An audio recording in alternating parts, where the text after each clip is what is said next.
All right, thanks everybody. We're a couple minutes behind here. This is the Bennington Select Board, Monday, July 12th, 2015. I would like to invite everyone to join us in the reciting of the Pledge of Allegiance. I pledge allegiance to the flag of the United States of America, to the republic which stands, one nation, under God, indivisible, with liberty and justice for all. Thank you, everyone. I'd like to introduce the board first. We meet on the second and fourth Monday of each month here at the River Street Firehouse. To my far left is Tom Jacobs, Michael Keene. Hiya. Vice Chair Sharon Brush. I'm your Chair, Greg Van Houten. This is Jim Carroll, Justin Corcoran, and John McFadden. Our Town Manager, Stu Hurd, and recording is Linda Bermudez. Before we get started, we had spoken last week when the Bennington Oral Health Committee had made a presentation and is requesting an advisory ballot vote through petition. We had talked about a fluoridation and oral health forum. You may have seen in the paper, we have that scheduled for February 12th, right here at the River Street Firehouse, from 6:30 to 8:30.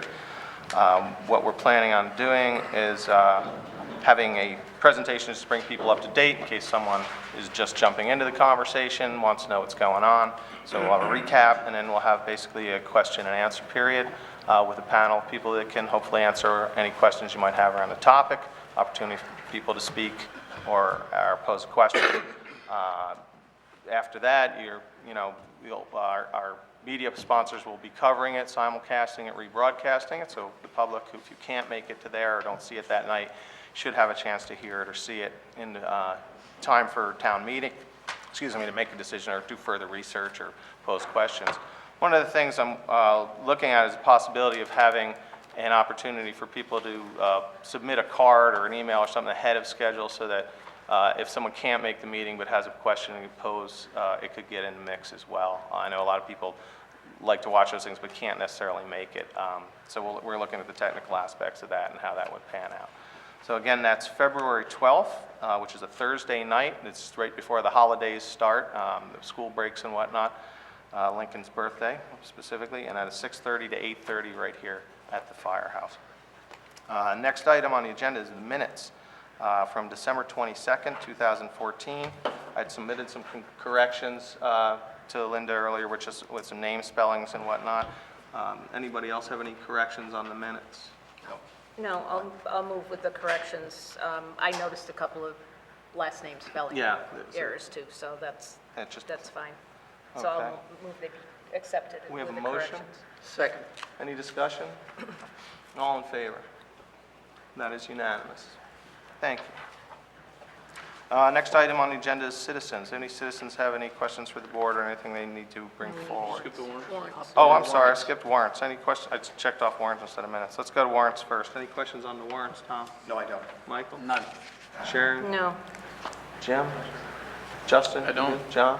I'm all set. See, there you go. All right, warrants are good. I'm all set on that. My questions have been answered. Okay, citizens. Joanne, you had go ahead, Joanne. Step up to one of the microphones, please. Identify yourself. Hi, I'm Joanne Ehrenhaus, the Executive Director of the Bennington Area Chamber of Commerce. And I'm just here to invite everybody, the community at large, as well as our members, to the Chamber's legislative breakfast at the Hampton Inn on Monday, January the 19th, from 7:30 in the morning till 9 o'clock in the morning, so you can then go on to work. It'll be free to chamber members. Anybody in the community who wants to join us, it's only $5 at the door, and you'll get a chance to sit with and talk with and learn and ask questions to our local delegates. So I encourage everybody to call if they're intending to come, so we can have adequate food and chairs. Thank you. Yeah, Question. Oh, you have a question, Michael? Yeah, do you have a commitment from specific legislators to come? Do you know how many legislators will be showing up? Nobody said they can't come, and I have 3 RSVP'd. Yes, they are coming. Thank you. So I'm assuming they're all coming. They usually do. Thank you. Thank you, Joanne. Yes, please, go ahead. Good evening to everybody, distinguished members of the Select Board, everybody who's here. Nice to see everybody again. I wanted to Would clarify. you identify something yourself, you please? mentioned. Just identify yourself for the record, I'm please. Dr. Alexander Tenentis, a Bennington Doc. optometrist, and I wanted to give some information to the select board. This came up at the last meeting. Our distinguished town manager had mentioned something, and I wanted to give some information to everybody to, I think, possibly clarify this water fluoridation issue that has become an issue with a capital I. If everybody can see this, in 2 to 3 minutes, I'll be able to clear this up with data that we have from our own town of Bennington, with data from the American Dental Association, data from the United States Geological Survey. Whoa, careful, You may want to settle get down. plastic microphones. Right. Here we go. Yeah, I'll get that up here for you. Sorry. Speak a little slower too, could you? Who, me? Yeah, plenty of time. Oh, I got plenty of time. Thank you. Slow down. Okay, Give is me the everybody name of your with me? insurance company Paper for the and claim on pencil, this thing. everyone. Bennington Oral Health Coalition members, if you're here, Sue, please. Take out paper and pencil. Dick Bauer, I'm glad you're here. First, Stu Hurt, our distinguished town manager, said it would be about $10,000 to $15,000 cost for the Bennington town water. The exact number, don't worry, Mr. Hurt, is not important. It's the ratios that we're looking at. So everybody with me? Here we go. $15,000 to fluoridate water, let's just say. From the town of Bennington annual report, you will see that the annual use of Bennington drinking water is 1.4 million gallons per day. You got that? Want to write it down? These are facts. We're going to round up the Bennington population to 16,000. You know, it's about 15.7, something like that. Let's just say 16,000 to give the benefit of the doubt to people who want to fluoridate our water. We know that if we divide 1.4 million gallons by a population of 16,000 people, we get 87.5 gallons per day per capita consumption. With me so far? Makes sense. Please look at page number 2 from the United States Geological Survey. You should see that the estimates from USGS are 80 to 100 gallons per capita per day. We don't consume that much. What do? We flush the toilet. We wash our car. We water the garden. Do dishes, clothes, wash your floor, countertops, okay? Fill swimming pools. Also your fish tanks, okay? But how much is actually getting into you? That's a big one. Okay, does everybody here drink 8-ounce glasses of water per day? Who does it? Good. Who does a gallon a day? Come on. You don't do a gallon? Remember, you're going to imbibe some water through your soup, through the macaroni that becomes soft after being hard in the box, right? You cook it up. A gallon. I'm going to be generous to the Bennington Oral Health Coalition. I want you to remember this. 2 gallons a day. We're going to take the USGS lower number of 80 gallons per day per capita consumption. We're going to take the 80 and the 2 gallons a day that we drink, or take in, and divide it.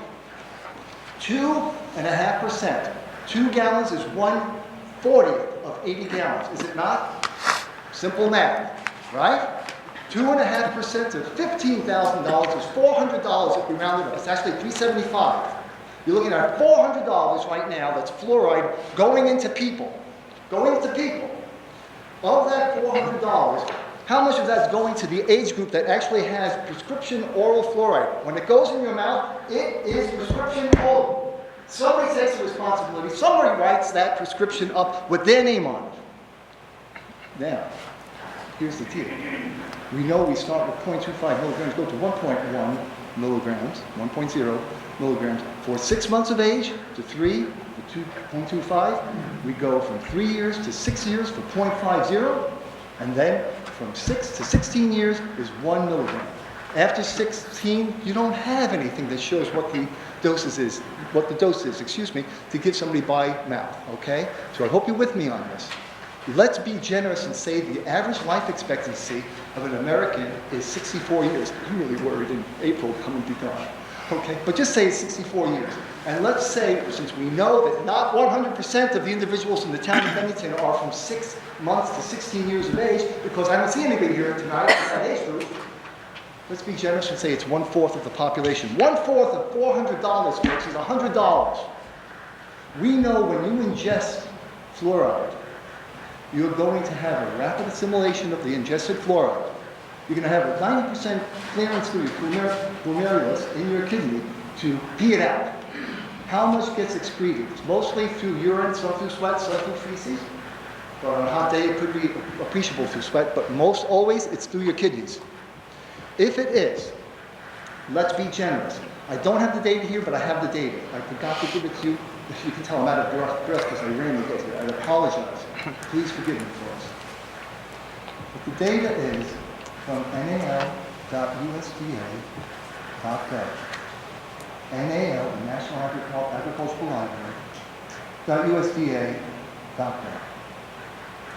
The data will show you on the fluoride resource from the National Agricultural Library that in the youth part of that group, because we know from the ADA sheet that I have there, I have it highlighted for you on the second page of the ADA handout on fluoride, that systemic fluoride has its major benefit in being assimilated by forming structures. You and I are not forming structures, folks, okay? Young people do. Forming structures in young people cause an assimilation of up to 80%, and therefore only about a 20% excretion rate. However, in an adult male or a young adult, not necessarily an adult, you're going to get somewhere in the order of about 40 to 50% excretion. Let's be generous and say every person in that age group of 6 months to 16 years is going to have an 80% absorption rate with only a 20% excretion rate. Now, 20% of the $100, which is the 1/4 of the $400 for that's going to get it, is 20. You're down to $80 worth of fluoride. But not everybody in that age group from 6 months to 16 years of age has blackened stumps where teeth should be and going into the operatory for this. It was only 140 people, from what I heard from Dr. Brady. And they may not even be Benningtonians. The hospital serves a very wide area, and so do the healthcare practitioners in this community. Now, let's just say you've got down to $80.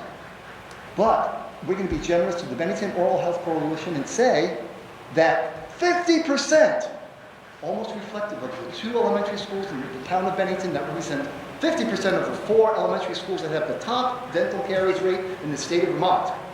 Let's just say that everybody in that age group has this problem, 50%. 50% of them have it. You've got these 50%. Now you're down from $80 to $40, excuse me.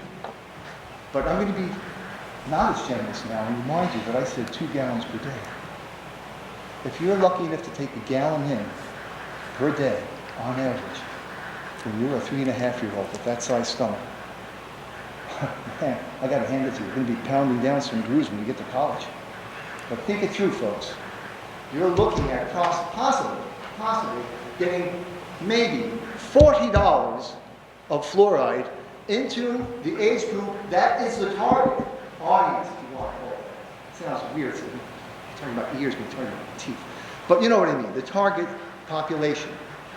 What do you get for that $40 of fluoride? Look on the second page of the ADA handout on fluoride. You will see for yourself. Sue Andrews, our distinguished member of the Bennington Oral Health Coalition, stated on December 22nd in front of you that the reduction in dental caries is going to be between 15% and 40%. Dr. Brady pointed out in the letter to the editor of the Bennington Banner that the decrease in dental caries would be greater than 40%. A little bit of a stretch, Dr. Brady, but I understand where you're coming from. He did not say 45, he did not say 50. Let's be generous and say he meant 45. We'll take Sue's low of 15, his high of 45. You split that down the middle, what are you getting? 30%. 30%. What's the middle of that 20 to 40% reduction in dental caries that the ADA estimates is what water fluoridation gives you? It's 30%. No way you are going to cut that and make it anything but 30%. That's not even 1/3 of reduction in dental caries. You're going to take $15,000. You're going to buy an object that costs $40, and you're going to spend $14,960 in delivery charges. And what are you getting for that? Less than 1/3 of reduction of dental caries. Ladies and gentlemen, man, this is not rocket science. Okay? It is not. You would never want to take that much of somebody else's money, let alone your own, right? And do something like that, where the expected outcome is such a low percentage, you're paying almost $15,000 to prevent carries on my automobile, swimming pools, my garden, my clothes. It'd be better if they didn't have as many holes. It's a guy thing. I do it once every decade to get new shoes and stuff. But anyway, do you understand the argument here? Fiscally, this is irresponsible, it's illogical, it's unreasonable, and this cannot fly. You know, when this was first proposed somewhere in the late 1930s by an Alcoa scientist, no surprise there, because one of the two industries that produces fluoride as a massive byproduct is the aluminum industry. Alcoa would be right in there. You know, we were flying biplanes in the late 1930s and 1940s. By the time 1945 came about, and in Michigan they decided to finally fluoridate one community there, what had happened? Aircraft was no longer the biplane era. Sorry to go on, Stu, I know you don't like this. Forgive me. Do you hear what I'm saying? Yeah. We've progressed to the point where we had aluminum aircraft, fuselages for World War II. This was a huge amount of waste. Okay? That's what it is when you allow somebody to put their waste in your water system at such a high cost with very little return. Take the $15,000, take the money that the state is willing to match or give us to subsidize the introduction of fluoride to our water, either through this equipment that they want to help, through the Department of Health or whatever it is. Take the money, put the money where the mouth is. Don't come back with this again. This is an initiative that's not going to work. It did not fly thrice in this town. This is the fourth time in as many decades it's come up. Why it comes up, I do not know. There are many, many, many more things we can tell you. I don't want to do it now. This is just a fiscal argument. I want you to know that the most recent data shows that topical rather than systemic is the way to go with fluoride. I'll show you all those references when you need them. Thank you for your attention and time. Thank you, folks. Dr. I Chen. appreciate it. Dick, go ahead. My name is, And I just want to go, folks, I mean, everybody's starting to stand up now. This is not the fluoride forum. I just want everybody to know. You got 30 minutes where we put to citizens, and this is why we're having a forum, because we have town business to take care of. You know, if this is something that you want to bring forward to the fluoride forum, I know, okay, this is great. If you want to, you know, but we need to take care of town business. We want to turn every select board meeting into a public hearing and then have a forum and nobody shows up. That doesn't make any sense. So, Dick, you were up. Why don't you go ahead? my name is Dick Bauer. I'm a resident of Bennington. I'm 72 years old, and according to Alex's calculations, I'm living on borrowed time, I think. Well, if it's any consolation, my brother and I have decided we don't have to worry about long-term effects anymore. So. Just as short. In regards to the fluoridation issue, I respectfully request that the Select Board reconvene soon as the Bennington Water Board. As a fact, science trumps anecdotal misinformation regarding fluoridation. I'd further request that the Water Board, in the interest of the public health of Bennington residents, pass a measure to fluoridate our water supply. And I'm saying this as an individual resident taxpayer in Bennington. Thank you. Thanks. Hi, I'm Abby Shapiro, and I'm up here once again as a water ratepayer. This $15,000, which I believe is an annual amount, is that correct, Stuart? I mean, Yes, the rough figure. Yes. Okay, this is an annual expense, and having just gone through the very expensive water bond vote that we have not even seen in our water bills yet, I think it's really unconscionable for the Select Board to even consider another expense because, once again, this is not a community initiative. This is the water ratepayers who will be paying for this. They will be paying all of it. And it is not going to, should you believe that topical fluoride is actually effective, it's, as Alex described, and I'll do it more simply, not everybody's on municipal water. You know, and many of the people who are on municipal water have perfectly fine teeth. I was raised in Bennington. I've never been a person who drank fluoridated water that I know of. Neither have my children. We've had toothpaste, we've had rinse and spits. We all have fine teeth. There are so many factors that contribute to poor dental health. Drug addiction. It's a huge problem, and it rots teeth. Coca-Cola and baby bottles, another huge problem. We need education. We need targeted response to this, and we do not need the water ratepayers to be making the sacrifice for the community when in fact it's really not really cost effective to do it this way. And then I'm just going to quote one thing because I'm kind of tired of hearing the anti-fluoride people characterized as unable to come up with facts, research, et cetera, et cetera. The Environmental Protection Agency commissioned research, and you can find this on their website. I'll be happy to give anybody the URL who wants it, but it starts out water.epa.gov and goes on from there. Exposure to excessive consumption of fluoride over a lifetime may lead to increased likelihood of bone fractures in adults and may result in effects on bones leading to pain and tenderness. Children aged 8 years and younger exposed to excessive amounts of fluoride have an increased chance of developing pits in the tooth enamel along with a range of cosmetic effects to teeth. This health effects language is not intended to catalog all possible health effects for fluoride. Rather, it is intended to inform consumers of some of the possible health effects associated with fluoride in drinking water. This is wrong, and... Well, stop you right there, Abby. That's one of the things people talk about. The word excessive is defined by the EPA, the CDC, the World Health Organization, you know, and we need to, that's why we're having this forum. Cost is absolutely a topic we want to explore at the forum. I mean, there's definitely information that we need to find out on all fronts before we do something like this. But, you know, any one of these reports, you can take little words out of and make things and construct them out of. And that's what I want to get away from. It's just, let's get some people who do this for a living. We don't do this for a living. Are we going to have people who have both viewpoints on the panel, or are we only going to have pro-fluoride people? The goal is not to have a pro or con panel.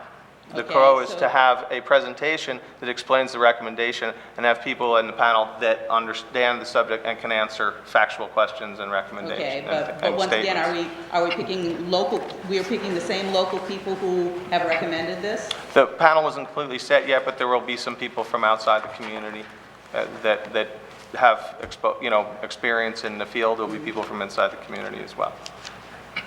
So, you have to be very clear on this. In the science field, in the public health field, and in the municipal water field, this is not a neutral subject. The CDC quite clearly in 21st century language says that your fluoridation in your water should be between 0.7 parts per million and 1.2 parts per million. They don't say if or but or and. That is their recommendation, and they update it regularly. So does the World Health Organization. So does the government of India. The EPA is considering lowering it. Sweden and Israel have banned it. And last time, I just want to say this one thing because I want the water ratepayers to listen, because if you are supporting fluoride in the water, you are going to pay for it, water ratepayers. And this is what Absolutely. I want. And I have one more thing to say. Shoot, earlier at a previous conversation, people mentioned communities that had given up fluoridation in their water, and the response from the pro-fluoride committee was they didn't give it up for health reasons, they gave it up because it was too expensive. Well, you know what? If it was too expensive for those communities, it is too expensive for the ratepayers who are facing a $3.1 million bond vote that we have to pay back, and we haven't seen that in our water bills yet. Thank you. Thanks. Sue Andrews, I'm Executive Director of Greater Bennington Interfaith Community Services, which runs the Bennington Free Clinic, the Food and Fuel Fund, and a food pantry, the Kitchen Cupboard, which is serving 1 in 4 Bennington residents. I just want to speak to the cost issue just in a short sentence, and that is that, tax hikes are such emotional issues today. It seems like nothing ever goes down, it only goes up. Taxes go up and up and up. But we are talking about a $15,000 cost in a town that last year spent $750,000 before we include the operating room costs at the hospital and before we include the emergency room costs at the hospital for dental relief of dental pain. So before those numbers, which we're still waiting for, we spent $750,000 taking care of relieving pain and suffering, and that did nothing to improve people's oral health. So there is a major financial argument here. There is some policy fussing that has to go on. It's kind of, in economics, they call it a Pareto superior shift. We have to figure out, if the ratepayers bear the brunt and taxpayers end up gaining, sort of how do you do it from a policy perspective? But the reality is you put a few dollars in up front and you're going to save major on the other end. So that's my point. Thank you. Thanks.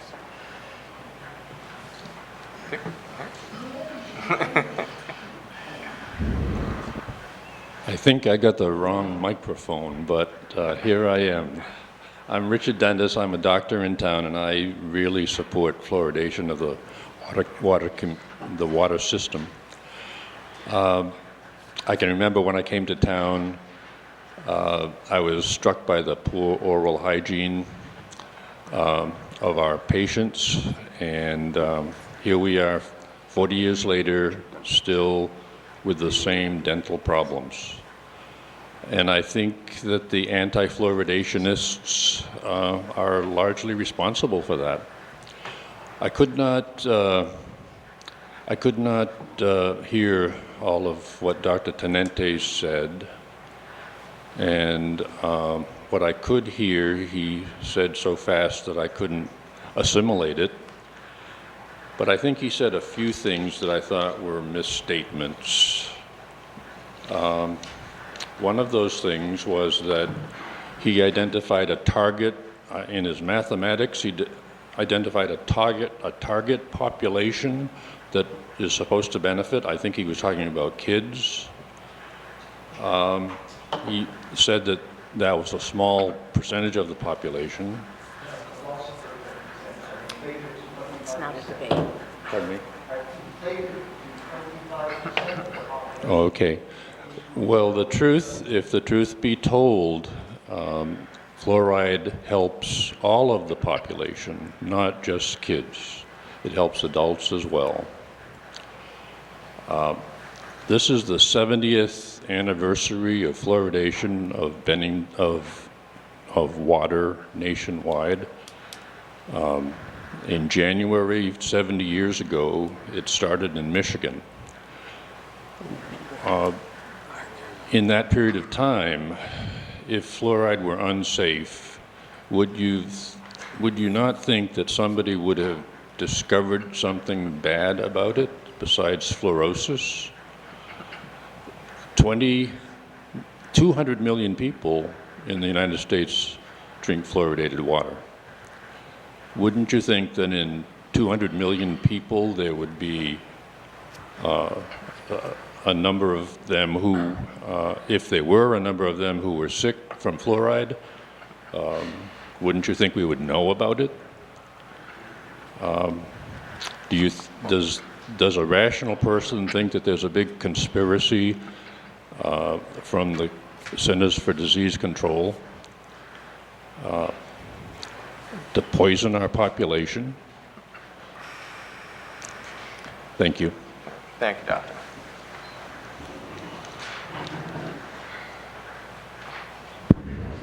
I'm not as tall as he is. Can you hear me? I'm Mary Lou Albert. I'm from Bennington. I came here tonight not to argue the pros and cons. I wanted to know about this forum that appears to be in the planning. Is there a forum in the planning? I think there is because I reread it in the paper. Yeah, so I just said February 12th, right here, 6:30 to 8:30. Is this, are you planning it, Mr. Chair, or? I'm helping to plan it, yeah. I'm pretty Is much this an official select board? This is a community forum on fluoridation. The select board has not made a decision on the subject. It's going to be a ballot question in March. So I'm taking the initiative to try and create an opportunity for people to get information, including myself. So the board has not taken a stand on this because... This is not a board meeting. It will not be a board meeting. The board will not be assembled at this. But now you've already said it's going to be on the ballot? My understanding is that the petition has the number of signatures to get an advisory question on the ballot. Because I didn't see anything. I watched the replay when of the last meeting, and I didn't see the board discussing the forum or the vote in March, and I was wondering when that occurred. Yeah, I read the ballot question that the But I Oral don't Health remember you Committee- taking a vote on it. No, we did not vote on it. No, it's a ballot question for the community. It's not a board vote. This would be an advisory question. I'm sorry if I didn't clarify this. The petition is to put a ballot question on the town meeting ballot, an advisory question on a town meeting ballot, asking the voters of Bennington and North Bennington about, I don't have that in front of me, the wording of it, but we read it at the But the last last meeting. meeting, they didn't have the signatures. And you said that you decided at the last, somewhere along the line, that it is going to be on the ballot? I have been informed that there are enough signatures on the petition to put it on the ballot, correct? I hope the board, this current board understands that we did go through this water fluoridation argument and discussion 14 years ago. And the sitting board at that time did appoint a committee Yep. to investigate it. And they spent 9 months, long time, long volunteer hours. I wasn't a member of the committee, but I did sit in on it because it was open to the public. They reported to the findings of that committee to the board at that time. And they did not recommend the fluoridation of Bennington's public water supply, period. That was a There was no unanimous, that was a unanimous My vote. understanding was there was no recommendation. They did not recommend either way. They tabled the, The exact article. wording said, "We do not recommend," Right. of the official report. I have some copies here. I'll give them I'd out love to to the see it. board I've talked to members. people on the committee, but I'd love to see, that's great. Just to, I know Sharon was on the committee at that time. Sharon's been here for a while. Thank you. In that packet there is the official report from Ted Doucette, newspaper articles talking about why they wanted to change what was received by the board, and the minutes of that meeting. I hope that the board will review that at some time Yep. and refresh the memories in Sharon's case. Also in that report, the committee recommended other options, and you asked for, Mr. DeHoughton, other options. They recommended other options that the select board could do and the community could do to improve the oral health of Bennington. Because yes, we do care about the children and the adults and the old people, of one of which I am. Now, just now, the coalition is starting to recommend some of those very same things that committee did 14 years ago. Why have we waited so long? I thought this was occurring. I saw that health clinic, and I said, that's great, they're really doing something, and I sent my donations in. I thought it was being taken care of. Normal citizens in this community just go about their business, they raise their kids, they go to work, they go home, and they elect you up there sitting on that board to take care of them. I don't think it's being done. I thought it was being done. I am really surprised. Also in that committee report, they recommended a dental residency program. They recommended an internship from Hudson Valley for dental hygienists. They recommended that all school children, not just the elementary school, the high school and middle school, all school children be given access to dental hygienists. That's not done. They even asked the town that maybe they could create a tax from the community for minimal dental care. What happened to those ideas? Were they bad? I don't know. They were supposed to get more committees, both from the community and from the board, to discuss this further. Because you don't just spend 9 months discussing something and then put it in the trash. We offered the help. Nobody followed through. And the Bennington citizens against fluoridated water. Are we going to be invited to this forum? Sure. Are we going to have people at the table? I'm staying away from calling people. You know, there will be. Experts. Experts at the table, yes. We're going that to be is- able to choose some experts. I'm going to set up the panel and try and represent as many all the fields that I can see that will be involved there, and so that people can ask questions and get real answers. Who's going to be the moderator? The moderator will be Andrew McKeever. Who's Andrew McKeever? Andrew McKeever is a journalist. He works for the Manchester Journal. He used to work for the Banner. He moderated the Opiate Forum a few months back, and he was recommended and has experience doing it. So, Okay, well, you know, we're just a grassroots effort here, and we've only had just barely a month before we come out of the caves, or no, went looking for the caves, as Dr. Dundas said. We don't have the money to put a lot of things on, but we're going to have our own forum too. On February 19th, we're going to have a forum too, but we want to be included in the town's forum.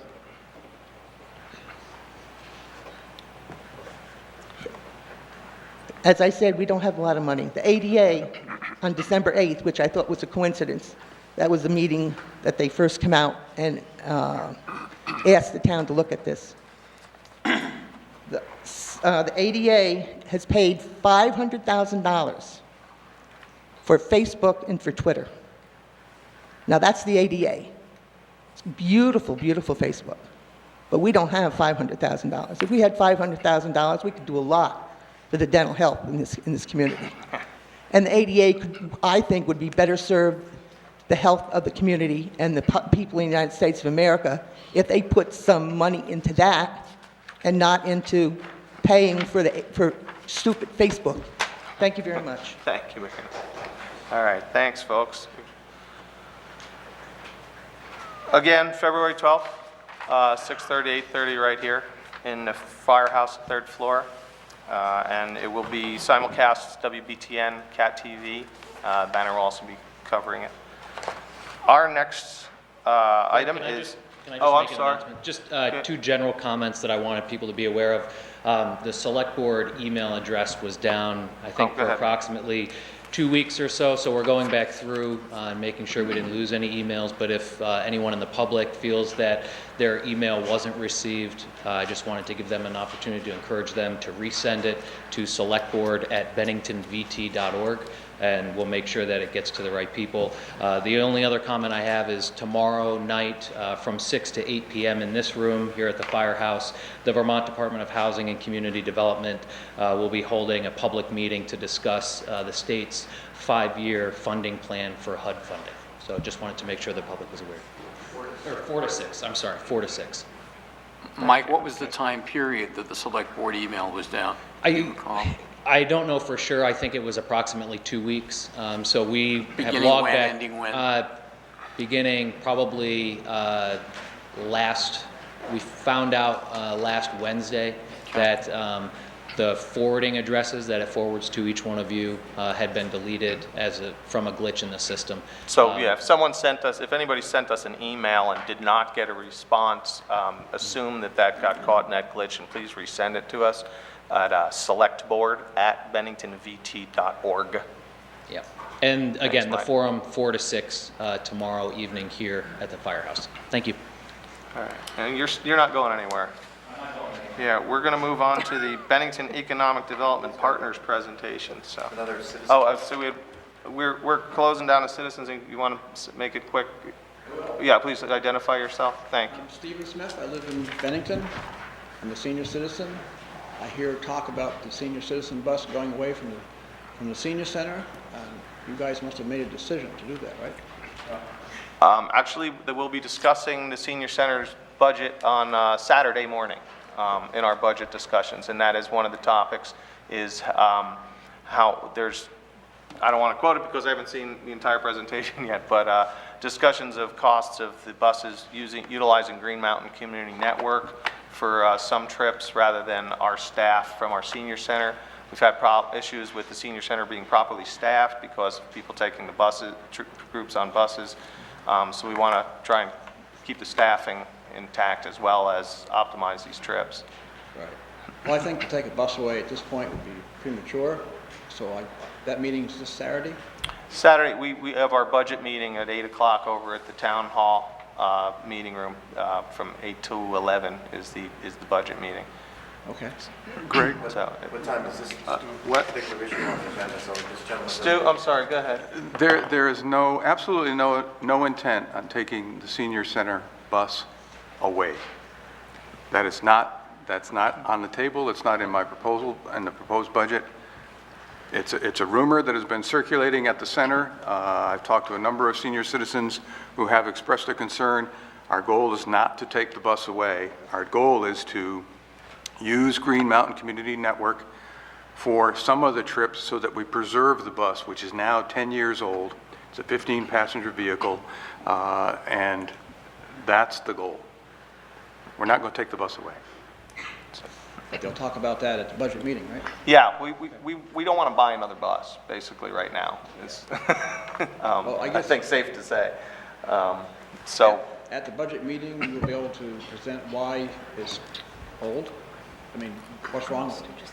what's wrong with it? Yeah. I mean, it's aging. The more we use it, the shorter it's going to run, like any vehicle. So if we can optimize the length of that by using Green Mountain Community Network, we can get more life out of the bus. And I agree, as long as it's affordable to the seniors. right. Okay. Yeah, we're not trying to yank the trips or anything like Thank you for turning that down. that. No problem. All right. Thanks, everybody. We're going to move on to the Bennington Economic Development Partners presentation. And Mike Harrington, our Economic and Community Development Director, is going to lead us through this.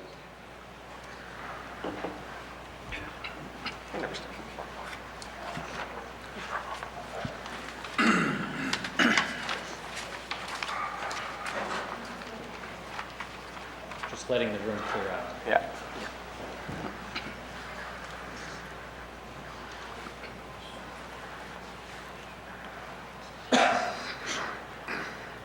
Great, so I'll go ahead and get started. My name is Michael Harrington. I'm the Economic and Community Development Director for the town of Bennington.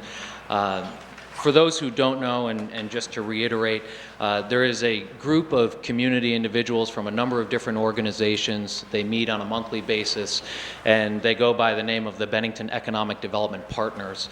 This group, which has existed for approximately the past 5 years, give or take, has focused its efforts on a number of different things over the years and initiatives that they believe are conducive to progressing the economic climate here in Bennington. Most recently in 2013, the Select Board adopted the town's Economic Development Strategic Plan, and as part of that plan appointed the Bennington Economic Development Partners, the organization to oversee the implementation of a number of the different strategies. And so for the past year and a half or so, the group has met in a number of different committees and fashions to start plugging away at the different initiatives and recommendations that were presented in the plan. I'm going to go through a quick presentation. The focus of tonight's presentation is to identify and to share with the community and with the Select Board the suggested strategies for the 2015 year, where the group will be focusing a priority amount of its effort. What the Select Board has in its packet, just so you're aware, is executive summary in the form of a memo from myself, along with just a detailed list of the different strategies that the group has worked on over the past 18 months, those that are shaded gray are those that have been completed, but you'll see that of the approximately I think 18 to 20, and that includes the top 10 strategies that were identified in the plan, along with the 10 90-day initiatives that the Select Board recommended to the group. There's a significant amount of those that have been accomplished. There's a handful of those that were not accomplished, either just lack of time or resources, or there were other more urgent and pressing matters that came about. I just want to identify there are a number of individuals in the room that are part of the Economic Development Partners group. And as I just mentioned their names and their organization, if you could just raise your hand, that would be great. Jim Sullivan from the Bennington County Regional Commission, John Shanahan from the Better Bennington Corporation, Brenda Jones, the president of the Bennington Area Chamber, Joanne Ehrenhaus, the executive director for the Bennington Area Chamber, Kathy McClure, who has been a part of the partners and is recently retired from the superintendent position for the schools, and Jeannie Jenkins from CCV, Michael McDonough from the BBC, and Bill Colvin from the Regional Commission. Anybody I missed or that came in? In the spirit of full disclosure, I'll add myself to that group. Yes, and I didn't pass the sheet around, but Mr. Keene is also on that group, and so is Sharon Brush, who is the representative from the Select Board for that group. Let me just, I'll move through this so we can get to any questions or comments that the board has. But you see, and I'm not sure why that is popping up like that, but you'll see in the first piece of this that our hope is that the Bennington Economic Development Partners exist to create, facilitate, and evaluate economic development activities in the Bennington region, and as I mentioned, continues to move forward with the different strategies that were brought forth in the strategic plan. And I want to point out, just so we don't lose sight of it, or that there isn't any misunderstanding, the last line in this, there's 6 strategies that we're presenting to the group tonight, but I want people to realize that these are 6 additional strategies, priority strategies, and that the group will continue its work on other projects or initiatives that it's been working on already to support the plan. So even though we're identifying 6 priority strategies, that does not encapsulate all of the work that the group will be focusing on.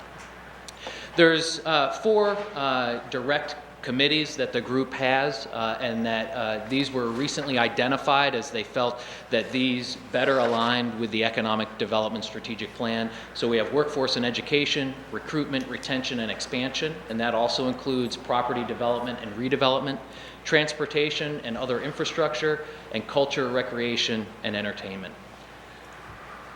If we go through these, I'm just going to list the strategies and then we can get into comments and questions from the board. But workforce and education identified 2 different strategies to develop an internship program that serves local businesses utilizing high school, college, and postgraduate students who would benefit from internships and local businesses.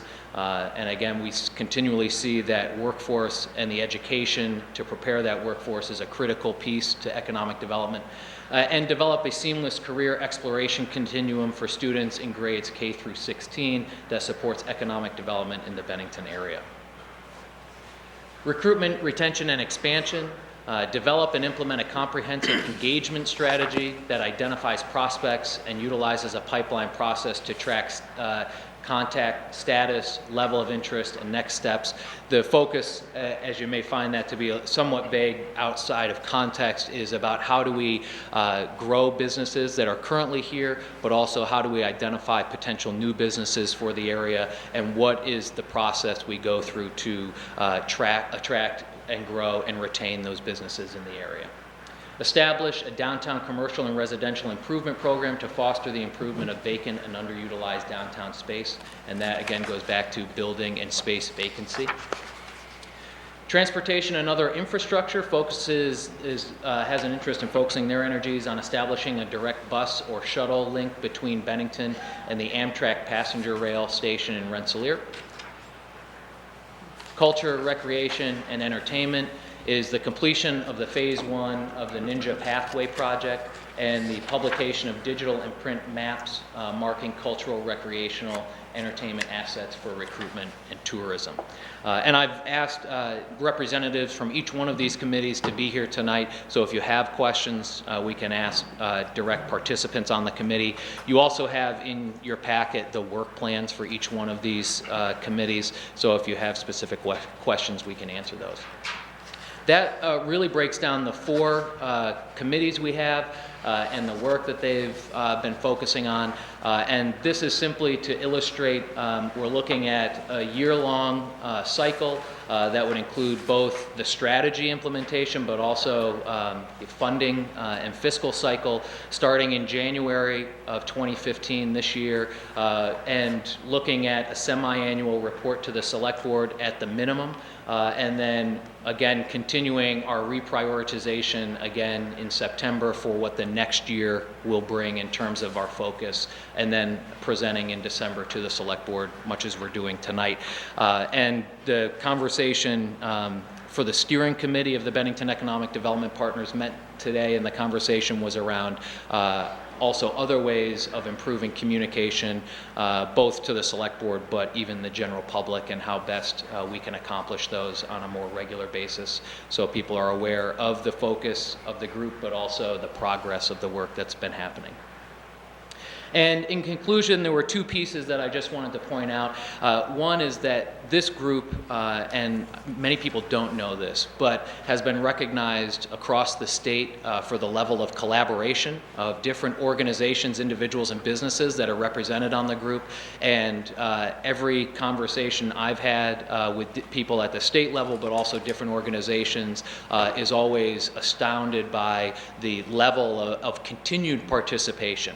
We have probably anywhere from 15 to 25 people on average that meet monthly and represent all types of different organizations.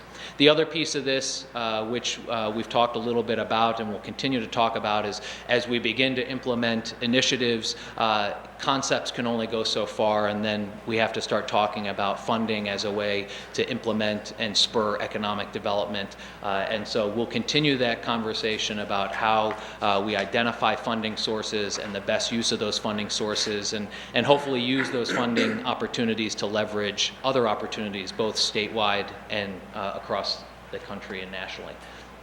The only thing I'll mention in closing is that here's a brief list of the partners. It does not include private businesses, but there are private business owners that sit on the partners. But we have the Chamber, the Bennington County Industrial Corporation, the Regional Commission, the Select Board, the Better Bennington Corporation, Community College of Vermont, U.S. Small Business Administration, Southern Vermont College, the Supervisory Union, the Healthcare System, the Vermont Department of Labor, the Vermont Legislature, the Vermont Procurement Technical Assistance Center, and the Vermont Small Business Development Center are a number of the different organizations. And we continually have pop-in visits from a number of different organizations that see this as a great opportunity to help push economic development in Bennington. So with that, that gives you a quick and brief description, and I think hopefully it helps inform the public as well. And I'll answer any questions you have, or I'll pick out the right person to answer any questions. Tom, do you? Sure. Look like you're ready Sure. to jump in. I see this sort of a retrospective as well as a looking forward presentation. Would you maybe just share with us the most significant accomplishment of the partners that you've seen, or any of the other partners here tonight might want to share with us? Sure. I'm going to grab a packet. And while you're doing that, if you think about the challenge for 2015 and what support the Select Board might provide. I think there have been a number of different accomplishments. Specifically, the ones that stick out in my mind are around workforce and education. There's a significant level of strategy implementation that has happened at that level. Let me just pull up my sheet here.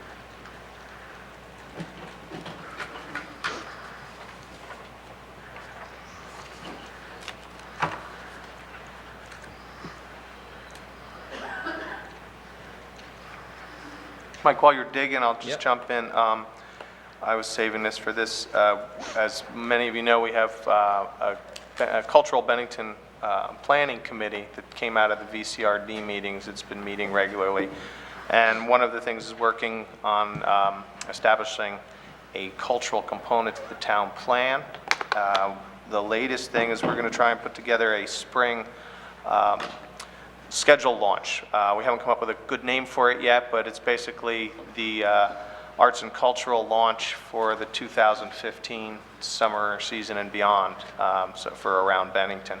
And the date for that tentatively right now is April 15th. So we're looking to put together an event to bring together all of these players in the arts and cultural economy and have a combination trade show, conference, roundtable, and live press release so that people can come in and see what's actually going on in town, and organizations can lay out their schedules for the season and converse with each other, meet the new players in the games and stuff. The Bennington Economic Development Partners has been a great thing to have access to for these things, because several of the partners are involved in this conversation. So thank you guys for that, and we'll look forward to more information on that as that develops. I'm gonna make a couple comments about progress, but I also want to, if there's a specific committee that wants to talk about progress, and Jeannie, maybe you do from Workforce and Ed, but if there's another one here that wants to share about specific accomplishments, I would say the ones that stick out, there's been some, probably more easily attainable accomplishments that are kind of one and done, and that could be something as simple as the work that was done around downtown Wi-Fi, which became a relatively easy implementation. I think there's been significant work that's been done with the Ninja Bike Path. I think there's probably some more complicated issues out there around Workforce and Ed that will continue. So I'm not sure there'll always be there will be an accomplishment date, because it will be an ongoing focus. One of the other things that I would say that the group has accomplished is there is certainly no indication, or that I've seen, about pride in the group or the individual pride in that prevents us from looking at other opportunities and other situations, and I mean that in a prideful way, not necessarily not taking pride in the work that they're doing. But recent conversations we've had with the community of St. Albans and the work that they've done there, I think have really opened our minds to different and unique ways to spur economic development. And so my hope is that we continue that conversation, because I think it will require, from the Select Board's perspective, a truly open mind and a willingness to at least take some measurable risk in terms of how do we spur economic development at a much more significant rate than what we have been doing so far. But I'll let maybe Jeannie, you want to share? Hi, I'm Jeannie Jenkins, and I'm chair of the Workforce and Ed Committee. And I would say probably the most significant successes we've had have been in the area of building collaboration between business and education. And that has taken on a number of, there are a number of aspects to that. One, I think the relationships, the collaboration and discussions between education and business has been deepened.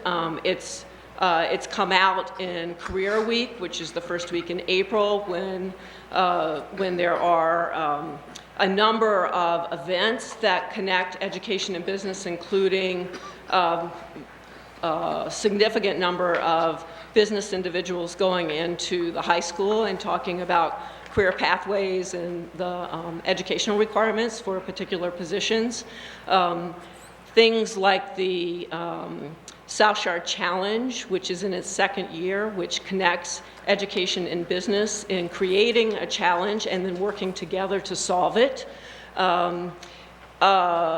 Teacher tours. We have had great success in bringing high school teachers to a range of businesses in town to both understand the career opportunities and also understand the connection, the application for the academics that are being taught in the high school and middle school, and how that plays out in the workplace. So I think deepening those relationships has been really important.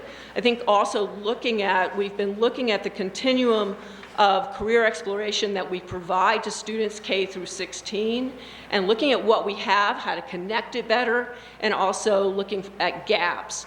I think we've had some major successes looking at the math curriculum at Mount Anthony, which has been an initiative that Katie Schoenbeck and Donna Leap have pursued has really changed has changed the face of what is offered at Mount Anthony. They're offering more math classes, they're offering more higher level math classes, and they're connecting that math to what's being used in the business community. So, I think in Workforce and Ed, we are seeing a real change and a real sense of collaboration. So I'll leave it there. Any others that feel they want to share a perspective? Yeah.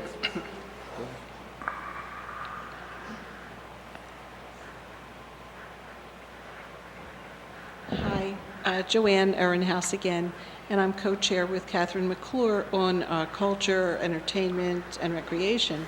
And I would like to seriously introduce some of the people who have been actively supporting the Ninja Bike Path, who have been volunteers, and who support it.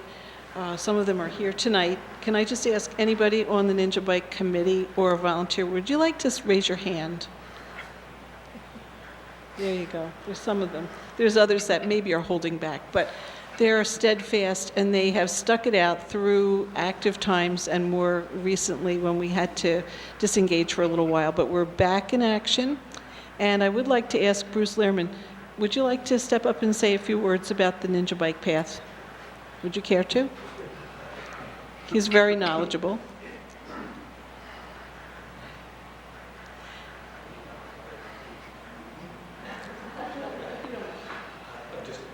A few words, thank you. I was one of the people that went out and originally leveled a path with the permission, of course, of the Monument Plaza owners to create a path that allowed a walking path into the shopping center without having to go basically on the roads, and allows bicycle traffic as well to access the Walmart parking lot directly from the streets that lead to the pedestrian bridge.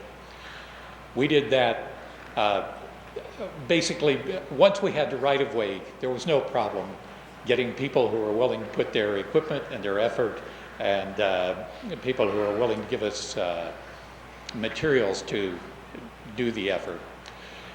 It's evolved under the guidance and help of the BCRC into a much more effective and long-range plan that will achieve a goal that's been attempted here in Bennington, as I understand it, for over 3 decades now, which is a recreational and bicycling path between Bennington and North Bennington to allow more access by the college students, to allow access along a beautiful section of river that hasn't previously been available to the public. So those efforts are now being coordinated and managed by BCRC and the transportation manager there. I'm happy to have had a part in it, and when spring comes and it's time to shovel gravel again, I'll be out there. And it's interesting that it's very difficult to find people who, unfortunately, it's very difficult to find people who have the capability and the wherewithal to write grants. But in this town, there's no difficulty in getting people with a backhoe and willingness to go out on a weekend and move soil around to get something done once the right-of-way is cleared for us. So certainly I want to recognize the people who have helped me in that regard. And I'm sure you'll be hearing more from BCRC and from Mark Andrews about the various phases of the plan. Thank you. Do we have a length of the path as it exists right now? How much of it has actually been constructed? There is one 100-yard section, as I say, runs between, runs into the corner of the Walmart parking lot.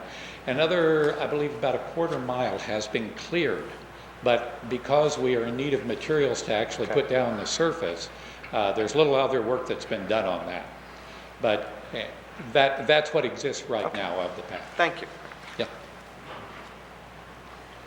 Great. The only other 2 things that I'll mention is that one of the previous subcommittees was a marketing subcommittee that continues to meet, and through a grant that the town received has been able to produce some video marketing material and some print marketing material, and that will come in an upcoming presentation to the select board.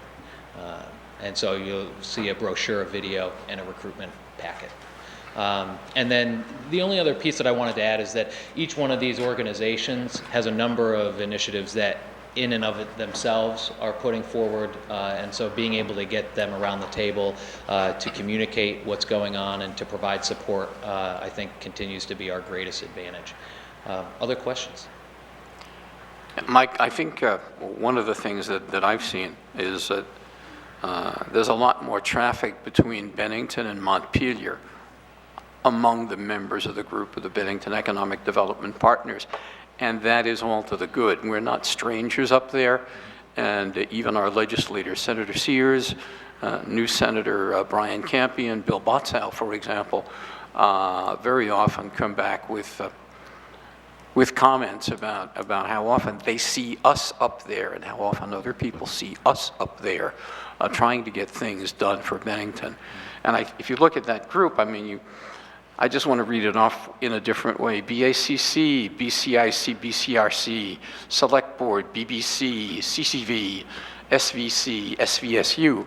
This alphabet soup, which 5-6 years ago was composed of entities that were pretty independent of each other, really has people that meet together in this group and work together. So the alphabet soup is still there, but it is a soup. It's all kind of getting together in the same bowl, if you will. And I should point out that one of the legislators that you mentioned, Mike, is also the chair of the House Commerce Bill Botsow, Committee. yeah, And so exactly. it's obviously an advantage for us to have that person participating. Sharon, you have anything, Mike? No, I No? Jim? Justin, you have anything? I don't, Greg, thanks. John? Yeah, just looking at a few of the things here, like you said, there's 18 strategies that were tackled, 12 of which were completed, and you just cited a few accomplishments or objectives that you saw as major accomplishments. When looking at the economic development side of things, I think of recruitment and then retention, even expansion, or just having businesses saying that they're doing very well. And I'm wondering, with these goals that have been completed, what businesses, whether they were, we just lost the deal, or businesses in town that are, can they cite some of these goals and accomplishments as reasons why they're doing better, why they want to come to Bennington, why they want to expand to Bennington, or is this just a feeling that we're set up better now? So let me just clarify. So what you're asking is, from the strategies that we've had, which ones have played a role in either attracting or deterring businesses? Right, so there's a couple different things here. A few months back, we were looking at a list of a number of groups that you were chasing down, or companies that you were chasing down, obviously without names. So I don't know how those conversations went, but whether they went poorly or they went well, were they able to cite some of these accomplishments as reasons to come to Bennington, or were they able to cite additional goals and strategies as reasons why not, or why they chose elsewhere? Yep. The ones speaking specifically around recruitment that stick out based on what you just mentioned are workforce and ed play a significant role in continuing to attract businesses to the area, but it also is our greatest challenge. So while we've made great strides, there have been a handful of businesses who have trouble finding talent, and that talent ranges everything from entry level up to skilled in the world of digital marketing and IT. So I think that continues to need to be one of our biggest focal points. The other aspects that stick out, unfortunately, deal, I think, a lot more with land ownership and the ability to identify adequate space for a business at a reasonable rate. And I think those are things that we continually are challenged with. And when we look at the recruitment, retention, and expansion subcommittee, it's about how do we, without having any current control over the property and how it's being marketed and how it's being presented, how do we play a role in that negotiation? How do we link people up, and how do we influence the decision making at a much more detailed level? So that continues to be a challenge. I think some of the challenges that we have around recruitment and retention are are outside our control in the short term, but are things that we need to be thinking about as our kind of out there goal, and that is around population density, median income, household income, median educational attainment level. Those are the things that when we talk with businesses of a significant size, they're looking for. I think one thing we haven't, and I'm hoping that the marketing work that we do focuses and helps to spur some of this conversation along. One piece that I don't think we as a community, but we as a state have focused enough attention on is the significant brand recognition that the state of Vermont has in terms of quality product, being very friendly to small and small business and startup businesses, in terms of access to legislature or access to different opportunities that exist within the state, but also being able to leverage the quality of the brand name as a product that's made in Vermont. And so my hope is that from the state level, but also here at the local level, we can position ourselves as a breeding ground for startup businesses and small businesses. It becomes much harder for Bennington to compete on a larger level with larger businesses that are looking at major metropolitan or transportation hubs, where we will never, unfortunately, be that. So I think we have to, my feeling around innovation and competitiveness is that, we can try to be competitive in the middle where there is the most competition, but it's also the hardest to come out on top, or we can be competitive on the outer ends of that bell curve where there's less competition and the things that we do very well and have a unique niche in. And so we have to, I think, gauge that as we move forward. Absolutely.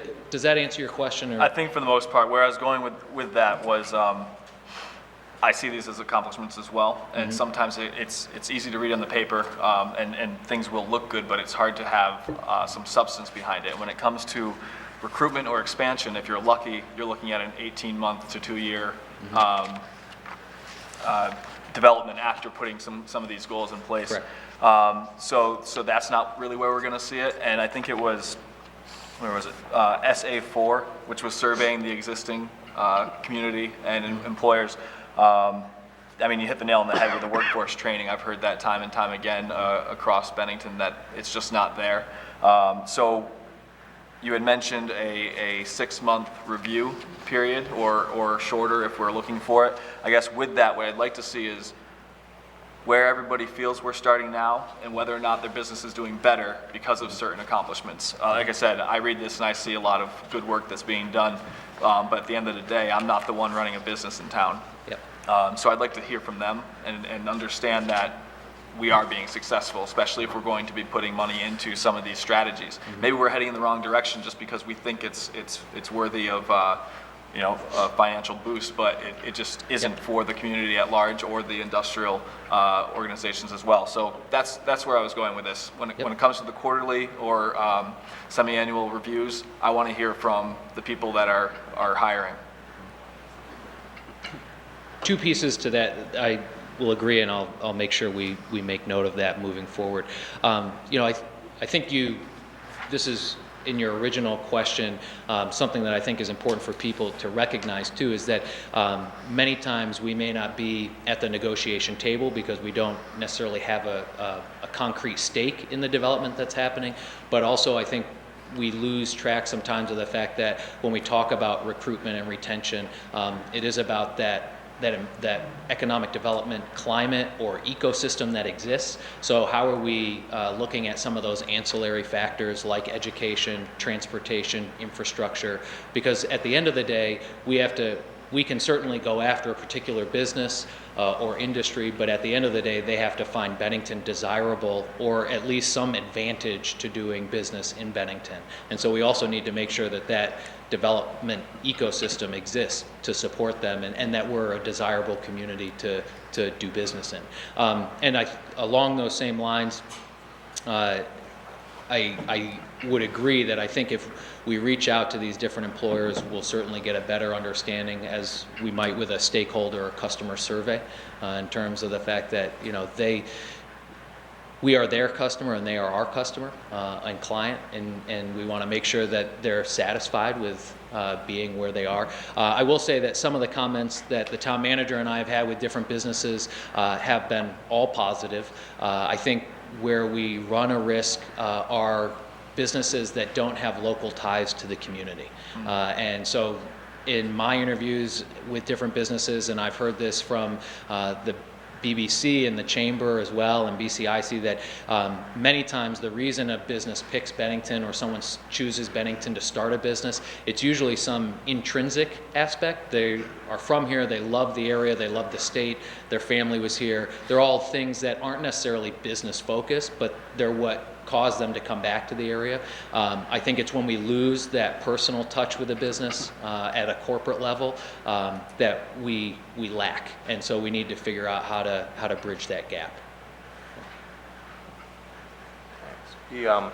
Just recently, we had a local business. I won't name them just because I don't want people mad at me about it. It's not important really, but it's a business that was started here locally, has since changed hands, and then recently moved within the town of Bennington. I was very happy to see them stay. It's not somebody you'd want to see go. Issues like that, having them, and it was probably a year to a year and a half process for that to happen. A company like that, just as easily, once everything's in a truck, you can go anywhere, and it was good to see them. They have a significant workforce. It's a skilled workforce. They kept them here, and they seem to be happier. So, I mean, that's the kind of thing I like that we can respond to now with this, and make sure if they have any issues or if their landlord has issues, trying to accommodate them, that, we can respond to something like that. A piece of anecdotal information. I was talking with Peter Odierna, who's the executive director of the Bennington County Industrial Corporation. He mentioned to me one of the businesses that he worked at was being acquired by a Canadian-based company, and they actually looked at moving their operations closer to the border. When they did the math and they compared transportation costs versus the cost of doing business through taxes and property, it was actually cheaper for them to remain in Bennington. But those are the things that, again, when you take a locally owned business and it's bought by a corporation, it's more about the dollars and cents and not about the good feeling you get from being a business in this community. So those are the if you have a publicly traded corporation, you have a fiduciary responsibility to your shareholders to do what's most beneficial for the stock. And if it's leaving in Bennington, you do it. If it's not, you're liable if you don't, or if you do. So, I mean, it's up to us to try and make that the right decision. You can't always, but it's nice to be able to. And a lot of that is around the communication and having an open line of communication. Yeah. Tom, did you have a question? Just sort of an observation, because we talk about they and those and their public businesses. I think we've got to start putting a face on those at the select board level in the form of invitation and on an agenda basis, so that we hear from businesses and both commercial and industrial, just to let us know how we're doing as a community to be responsive to them, or where their needs are, that we might be able to help them through the manager's office. I think there's just been a lot of abstract, and we really need, my feeling, we need to see faces, and so they can put us to task if they think that we're not being responsive. Just a sort of something that has been there for a long time, and it just gives me a chance to stop. Great. Good comment. Anybody else have anything for Michael? Any of the BEDs? All right. Great. Thank you very much. Thank you, Michael. Thank you. Thank you, everyone that's been involved in this. It's been a very successful effort, I think, so keep that going. Okay, the next subject, I'm going to pass this over to you, Tom. You wanted to bring back up some issues on the delinquent tax penalty discussion we had a few weeks ago. Yeah, I'm going to ask Stu to help me with some of the material that he shared, which is in our board packet. But just to start out the discussion, when we came up for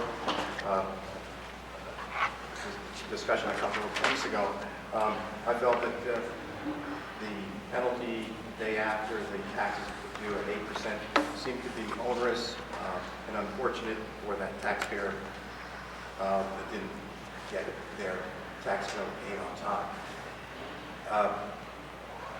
So we moved as a board to put it on the ballot in the advisory basis. Well, no, that would be a binding ballot question, yes, to cut the penalty in half was. But the long and short of it is, I've had some second thoughts and reservations about the deliberation. I think as we did I asked the manager's office to do a survey of the communities in Vermont, and the great majority of them are at 8% for a penalty. And even more importantly, this is an important part of our budgetary consideration. And with a change, if it would be passed by voters in March, it would effectively dilute a significant portion of one of our line items on our budget. Somebody's got to speak up for it. So what my concern is, by that board action a couple of weeks ago, we are basically putting in motion, trying to rectify a very small percentage of the the electorate and the taxpayers for no real significant community benefit. I think there's only about 1 or 2% annual new delinquency. That just seems to me we were, I think, trying to be too responsive to too few people. And that's what I'm opening the discussion, just to see the other board members' reactions to this. And I apologize for leading us down that other path. What is your suggestion? To go to 8% and stay with it. Sure. So you were suggesting is to remove the question from the ballot? Right. That would have to be in the form of a motion. Yes. We did discuss that, and the ballot question is to cut the penalty in half, so it would be a 4% penalty plus the accruing interest afterwards. You're correct, that would reduce a line item in our budget that we've gotten used to. Some of the board members, actually quite a few of the board members, had felt that that wasn't a good way to raise funds, was through the penalty. That was one of the questions. So I'll open it up. I'd like Stuart to give an overview of the material that he shared what with the us. numbers, Stewie, we're working on some numbers on that. Well, yeah, I mean, what you have in your packet, Tom alluded to the first summary of what communities that we were able to contact and receive information, and he's correct. The majority remain at 8%. He's also correct that the new delinquency, people who are delinquent for the first time, generally is somewhere in the range of 1 to 2%, no more than that. Most of our delinquencies, unfortunately, follow year after year. The current policy is that if you are 2 years behind in your taxes, we approach you for an agreement. We send out a monthly bill, a monthly status account that shows what the delinquency is, it shows what the penalty is, and also adds interest on a monthly basis, which the statutes provide that we can do, and that's 1% per month. We encourage people to sign agreements with us to try to reduce their delinquency, and we work, and I'll say the staff works very, very hard to convince people of the appropriateness of these kinds of an agreement. Unfortunately, some of those people don't stay with their agreements. They falter, or they run into a job loss or an injury at work where suddenly their financial situation has changed dramatically and the agreement falls by the wayside. We then work once again with them with the available income that they have to try to encourage them to stay on track. Historically, I think we find that if people get more than 2 years behind in their tax payments, it becomes a very, very slippery slope for the individual property owner. It gets harder and harder and harder for them to catch up. And ultimately, the taxes are resolved when the property is sold, or in the case of mortgage holders where the mortgage company steps in either rewrites the mortgage or forecloses on the property and pays the tax. And ultimately, the individual is now out of their property. That is never our goal. And so our purpose is to actually to help people pay their bills.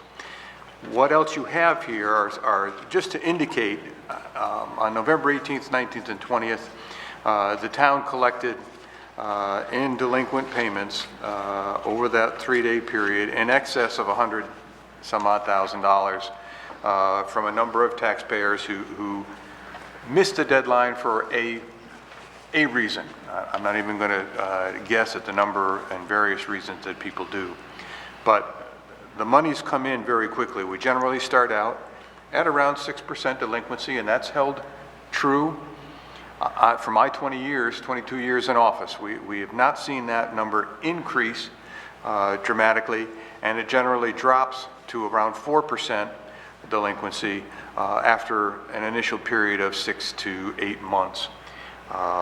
And then ultimately we'd like to get it lower than that. We have had some success, but not necessarily the amount of success we would choose. We also provided you with copies of historic delinquencies by year, and going back to I believe it's 1998. 1998 through 2005, our principal delinquency that we continue to carry on the books, although we are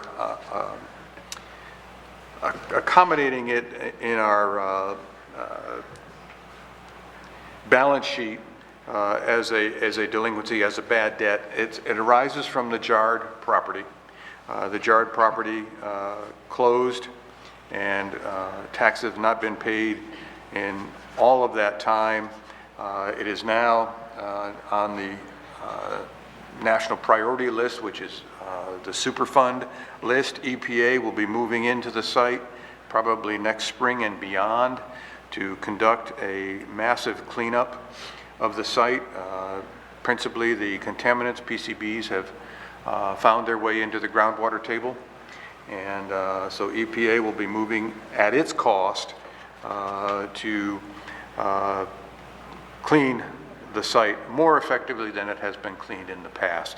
And I would say over my 30 years watching the Jard site, we've had at least 3 cleanup attempts conducted by EPA, obviously not with total success. The last being the removal of the building and the capping of the site. It was hoped that that would be the end all. It didn't. The material is deeper into the gravel material, and it moves with the groundwater. So it is in and around that neighborhood, mostly moving to the west and north. Currently, the contamination has not exceeded the area that the EPA presented to us, what was that, 7 or 8 months ago. So moving forward from that, you begin to see the other properties, the long-term properties, pick up. And historically, those that remain on the list for a long period of time tend to be properties that have either are in mobile home parks, or properties that have fallen into decay or have been abandoned, where the property owners are no longer in the area, or certainly no longer even attempting to make any payments. In order to conduct a tax sale, there is a tremendous amount of legal work that is involved on the part of the town in preparing for sale and conducting a sale. And we are only able to collect 15% of the property value in legal fees at sale. So if a property is a very complex property, the ability to acquire it and resell it takes time, goes through bankruptcies or other machinations. Those legal fees can get quite high, and we will not recover much of what we invest, other than what the tax liability is. So we have to be very careful when we decide to go to sale. And this year we have 3 properties that we took at sale. We have just made arrangements to sell one of those properties. We will be selling it at a loss. The property has absolutely no value to the purchasers, and there were 2 bids that came in on it. So it will be removed and disposed of, and a new structure built there, but the town will have to forego a majority of the delinquency. 2 other properties remain to be sold. We hope to have those back out to bid before the end of the month. We have received greater amounts of interest in these 2 properties, and we're hoping to do a little bit better in them. They're both in much better condition than the original first property. So, I mean, that's where we're at. It doesn't do us a lot of good, I don't think, to reduce the penalty. You're not going to change dramatically the people who are delinquent. You're not going to change the numbers. All you're simply going to do is reduce the amount of the penalty that comes to the town, and essentially ask the rest of the taxpayers to pick up that cost in some fashion. I think that was my major concern, is that, you know, even using your example of those 3 days, the 8% would have been about $15,000. If that vote went down the way the proposal was to go for 4%, you know, you're cutting that right in half for a very few that might not even take advantage of it. However, it's part of our budget and our line items, so the majority of the taxpayers are going to have to support that in some way. And I just don't think that it's conscionable for 99 point whatever % to support that very small minority. Okay. Stu, do you have an idea what that tax impact is from penalties alone? Last year, the penalties we generated were $115,000. That is approximately a penny on the tax rate.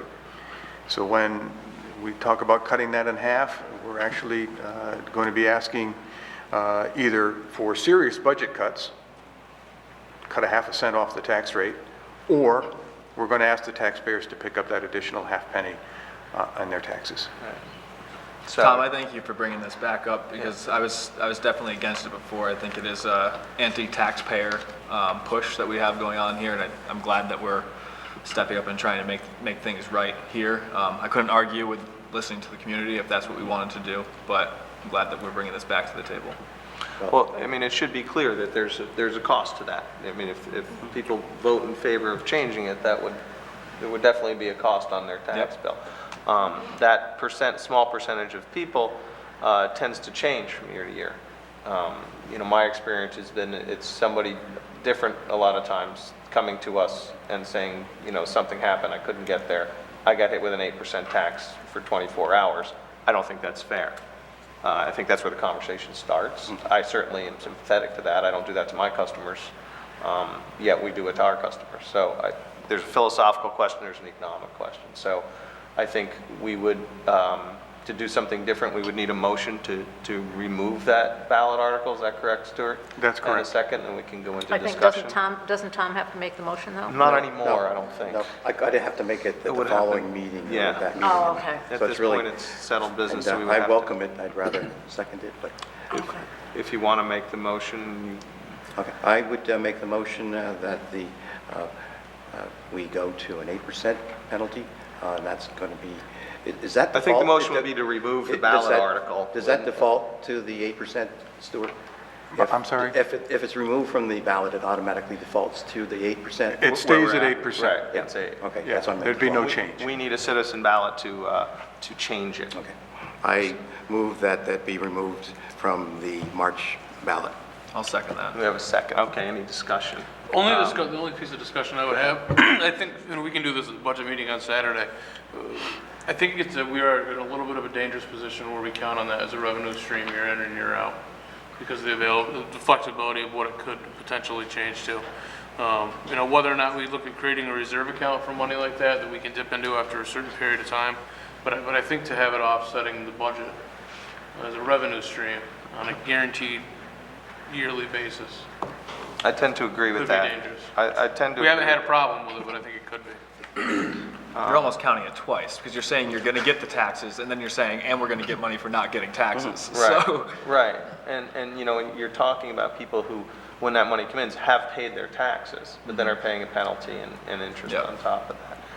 Jim? That was my major concern with it to begin with, as we got into talking about it as a counted guaranteed revenue source. I think you're right, and I think might be an even bigger discussion on how we calculate what our revenue stream is.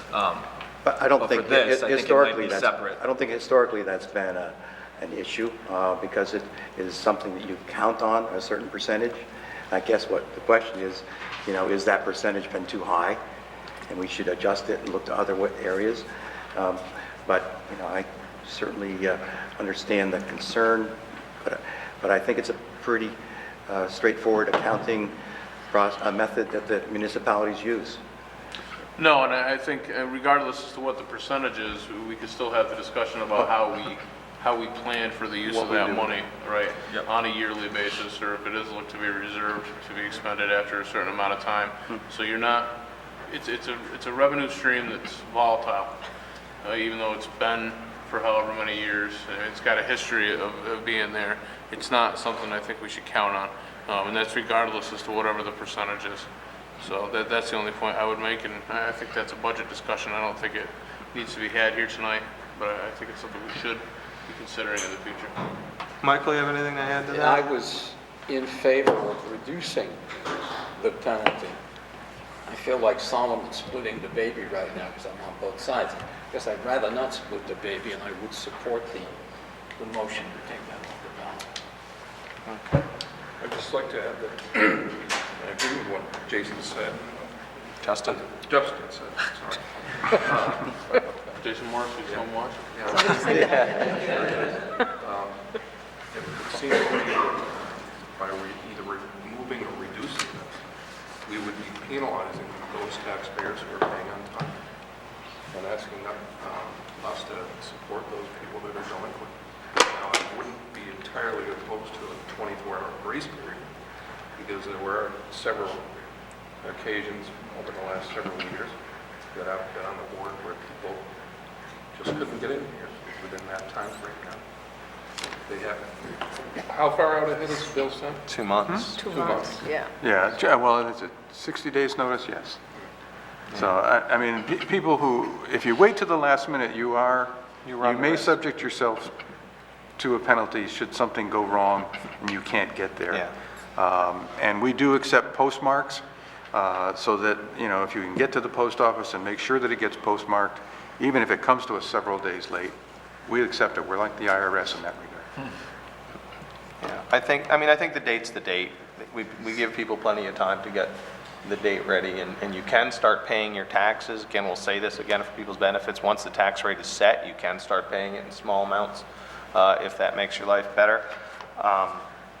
But my issue with it is that it's a very old law. It was enacted in something like 1897 to pay the commission for the delinquent tax collector, which is not really that much of an issue for Bennington. Some towns it still is. Some towns have gone to 0, some have gone to 1, 1.5, 2. It's all over the map. The ones reporting about it claim that they have not seen an increase in delinquencies. So my feeling is that the taxpayer should have an opportunity to decide whether they want to continue with that penalty or reduce that penalty, making quite clear that reducing that penalty would make us have to increase the tax rate to make up for that money we've gotten used to. But it's merely more of a philosophical question for me. So there we go. Anyone else have a discussion on it? No, I'm glad we've kind of gotten rid of the question. I mean, well, we haven't yet. Well, I know we haven't yet, but it affects some citizens, but not the majority of the citizens. And, True. You know, and I think that people do have 60 days to plan on paying their taxes, and if they have to wait until the last second, I think that's a risk that they take. All right. Any other discussion? We have a motion on the floor to remove the ballot article to reduce the delinquent tax penalty to 4%. All in favor of that? We have 6 in favor. Opposed is 1. So So that ballot article has been removed. All right, town's manager's report. Oh, I'm sorry, that's not it. That's the next one. That's Town not it. manager's evaluation process discussion.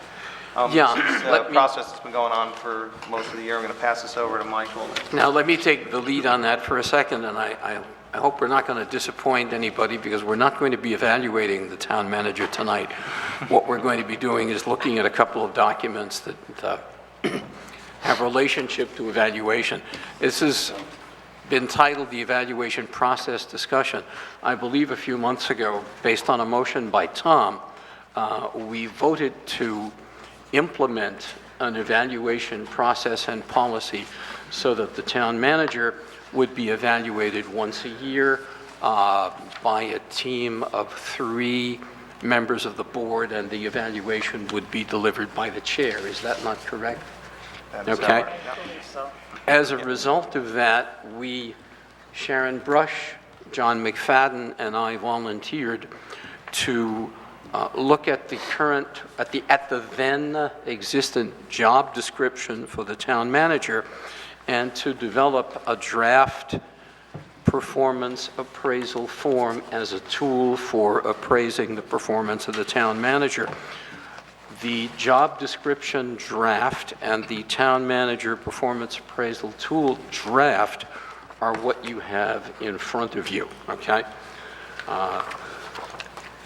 I don't know whether you've had the opportunity to review these. If you haven't had the opportunity to review them and you have questions, I think perhaps the most efficient way would be to say to you, review these, and let's take these up as a very early item in the next board meeting. The job description draft is an update of the job description that I think was written in 1995. One of the things that I would recommend is that, because things change so quickly in our society, I think this is the kind of thing that probably should be at least reviewed for updating every 3 or so years. We've made a couple of small changes in it. Specifically under job summary, we added a 1-line paragraph 2, the town manager is expected to be an active and visible member of the community. On page 2, under skills and expertise, I believe we added the ability to work in an often stressful, changing environment, think critically, resolve complex issues through reasonable decision-making, conflict resolution, develop and present complex materials such as projects and initiatives. And the last bullet is lacking the verb. It should say demonstrate a high comfort level with speaking in public and writing for publications. In the next bullet, he or she shall have an acceptable and verifiable work history. We did add the expression "and verifiable." And some of the things that are in here are basically occupational safety requirements from Department of Labor and others. So that is the job description. If you haven't had a chance to look at it, rather than making an approval of it tonight, I would suggest looking at it so we would do it next time. This is a totally new document or an updated document? This is an updated document from the document that existed on the in the town's records. Okay. Can you just as I look through this, can you just go over those changed? Justin, maybe it'd be helpful to have a red line that Michael gets us, and then we can put them Do side we by have side. that? I can get you that. Okay. Yeah, I I can mean, get I you was there. just looking to see what was changed as Sure, opposed to what was already absolutely. there. Yeah. So you can do that. I'll send you out the original document. The second document,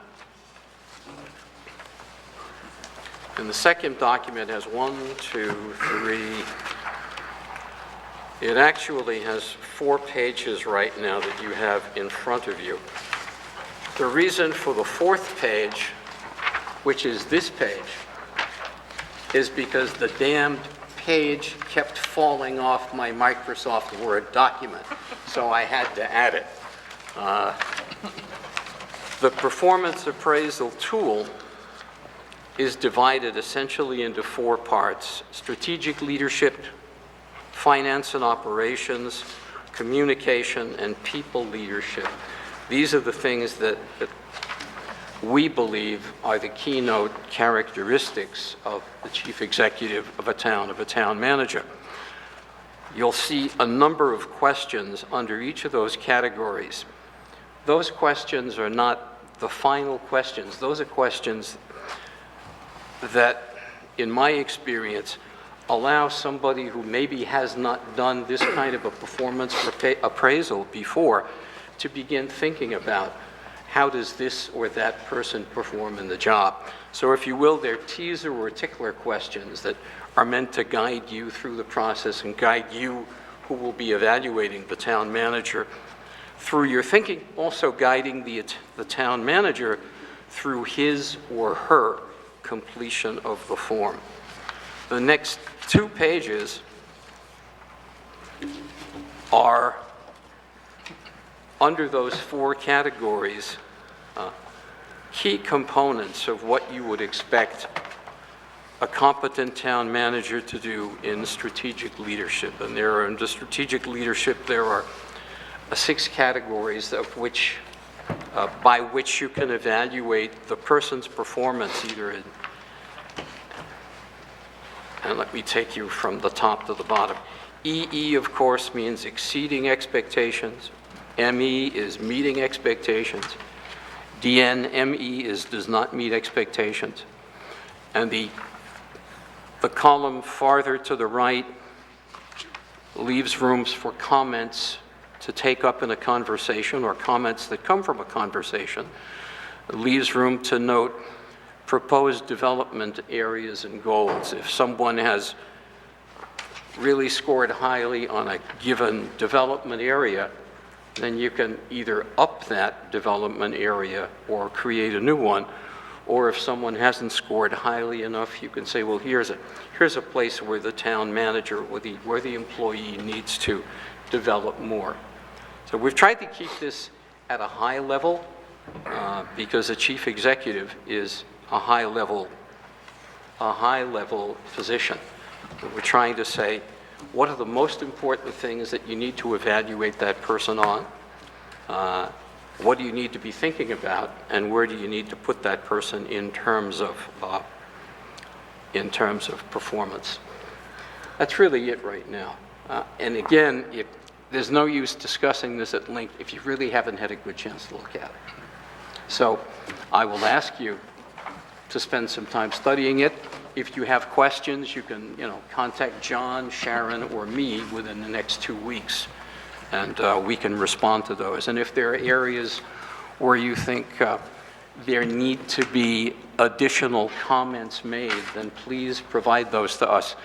Looking at the town manager job description, by the way, Tom, I guess a week ago, suggested something that we would add to that in terms of the town manager's strategic leadership, visibility, and activity in the community.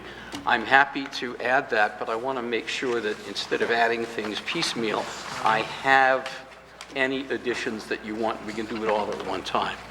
So I'm going to ask you, today is the 12th, by next Monday, end of business, please give me all of your comments and all of your questions. I'll respond to them by email, and we can take this up again in 2 weeks if that works on the schedule. Does that work? I think that should be fine. That'd be great. I think this So is next Monday by solid end of stuff. business. I don't know what next Monday is. That's the 17th? No, that's the 19th. 19. Good. Had to look at what today. Done. And if you have any questions, just bring them out. This is a good time to do it.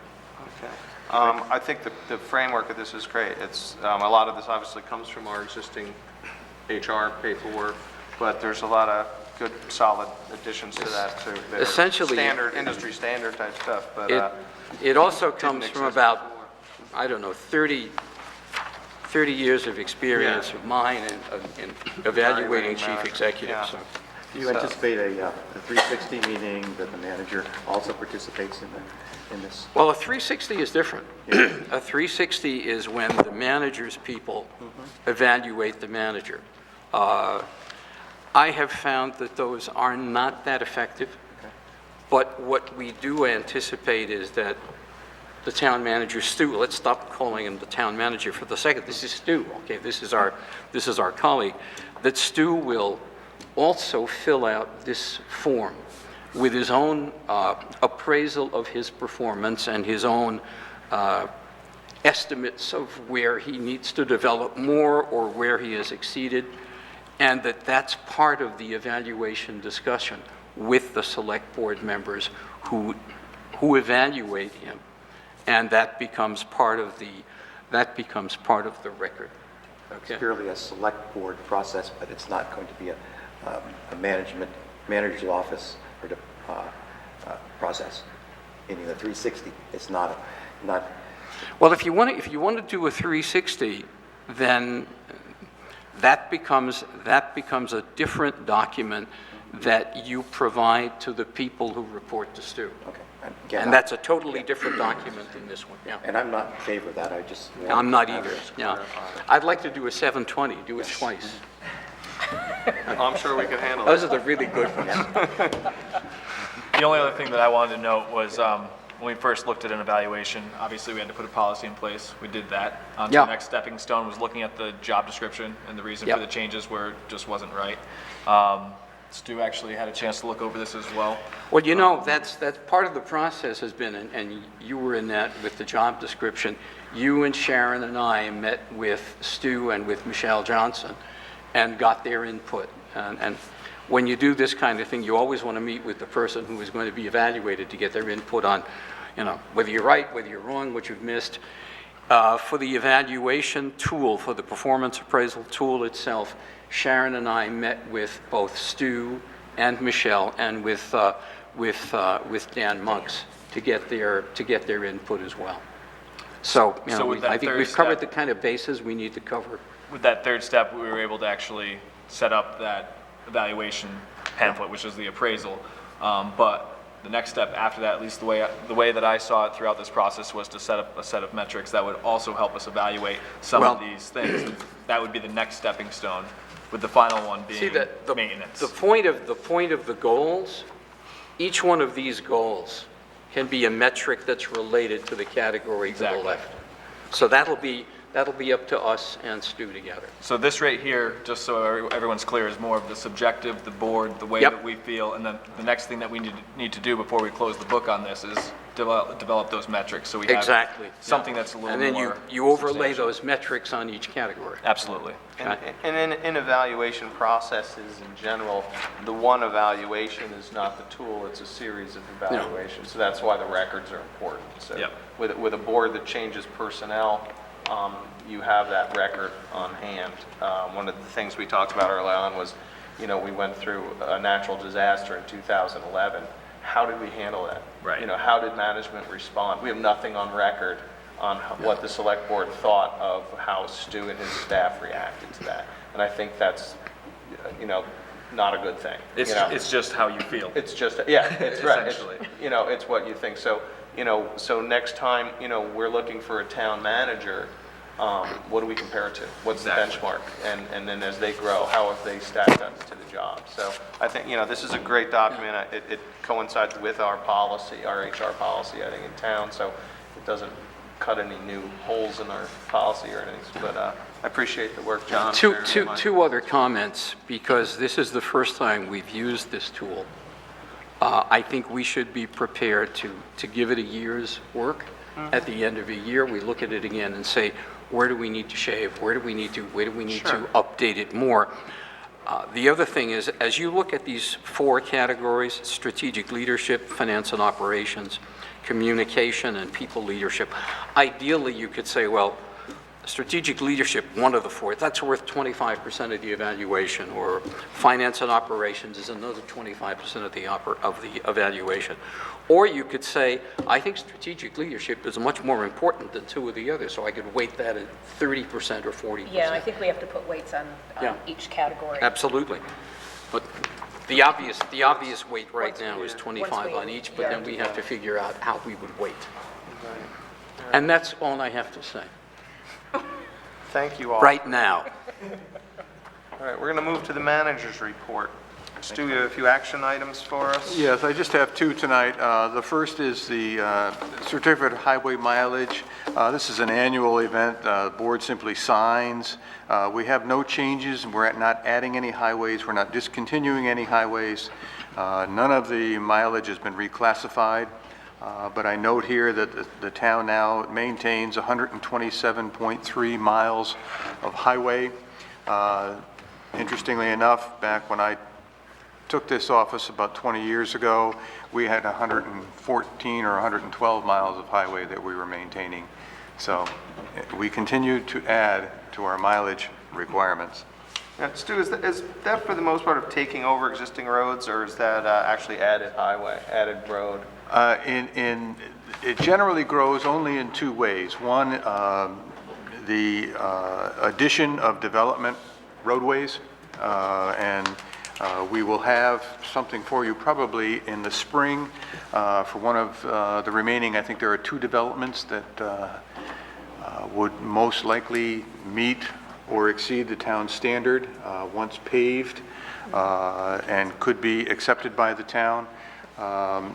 That's one way you grow that list. The other way is that the state, in this particular case, constructed Route 279. It adds to our mileage, although it's not mileage that we maintain, thankfully, but it does increase the mileage within the community itself. Thank you for that. All righty. And the second issue is a request from the steering committee for the downtown area-wide plan. There was a memorandum provided to you from Bill Colvin at the BCRC.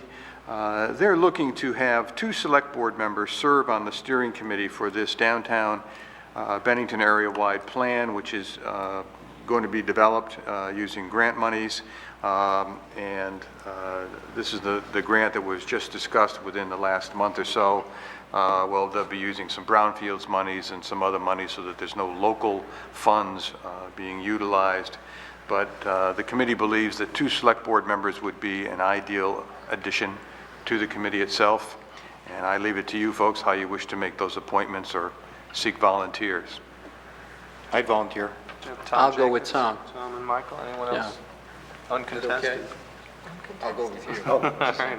Thank you, gentlemen. You drive. Yeah. So Tom Jacobs and Michael Keene will join that committee. Very good. Thank you. That's all I've got. Yes, Mr. Monks. Maybe we better change it. No, I think that, I just want everybody to know. You don't want Tom? Well, I'll make sure that the regional commission sends out notices of those meetings to everybody on the select board. And Correct. Yeah, that's anybody great. who wants to come, because we really would, I think there's going to be some really good work done in there. So as long as there's not 4 of you all at once, we'll be fine. If there is, Well, we just can't talk. Have a public. Yeah. Which would probably be refreshing to some people. Okay. Is that it, Stu? That's all I've got tonight. No executive session tonight, so I'll open up to other business. John, you have anything? I'm all set. Okay, Justin? I don't have anything. Mr. Carroll? Oh, sir. Sharon? Just great job on the roads today. They had to I'm sorry, I up and didn't. down my street, I don't know how many times today, but It's a nasty it was road. Yeah, this was, nasty. you know, this kind of a storm cuts into my prediction that we'll have Yeah. an Yeah, I easy know. year. It just goes on, and now the temperatures tonight are predicted to drop into the single digits, so icing is going to be a real issue. And I'm just wondering, when is our next shred day? Are we having a shred day anytime soon? We don't have one planned at this time. Last year, the Vermont State Rescue, which is a credit union, sponsored a shred event at the town offices. And the year before that, it was Heritage Credit Union that sponsored one. So we generally work with those, either one of those agencies to try to get the word out when they're ready to go. I think both actually sponsored events this year. They were both in the early summer. Warmer weather? Warmer weather generally for shred Well, events. yes, I would agree with that. That's all I have, thanks. Michael? Daylight is getting longer. I'm happy in my work. And I wanted to mention that when John McFadden came in, I passed on to John a document that I had recorded from a conference call with a buddy of mine who at the time was the head of the the Virginia Economic Development Partnership. It's a really good overview of what strong state economic development does. And I was thinking after I gave it to John that perhaps each board member would benefit from seeing that. So I'll pass it on to all of you. Thank you. Thomas? Yeah, I'm going home and shovel before it freezes. Yes, you will want to do that. Thanks.